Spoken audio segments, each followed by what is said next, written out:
एक गांव में छोटा तालाब था जिसमें बहुत मछलियां रहती थीं। एक मछली जिसका रंग नीला था, इसकी वजह से उसका नाम नीली मछली पड़ गया।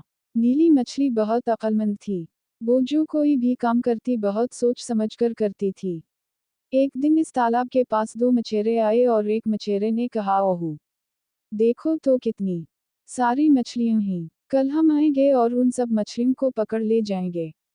ये बात नीली मछली ने सुन ली और वो जाकर दूसरी मछलियों को सुनाने लगी। दूसरी मछलियां नीली मछली पर हंसने लगीं और कहने लगी कि अगर तुम्हें जाना है तो जाओ, हम सब यहीं रहेंगे।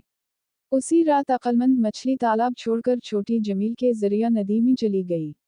दूसरे दिन वो मछेरे आए और तालाब की सारी मछलियों को पकड़ कर ले गए। अक्लमंद मछली की बात ना सुनकर मछलियों को पछतावा हुआ और इस तरह से अक्लमंद मछली बच गई। इसलिए बच्चों, हमेशा अकल से काम।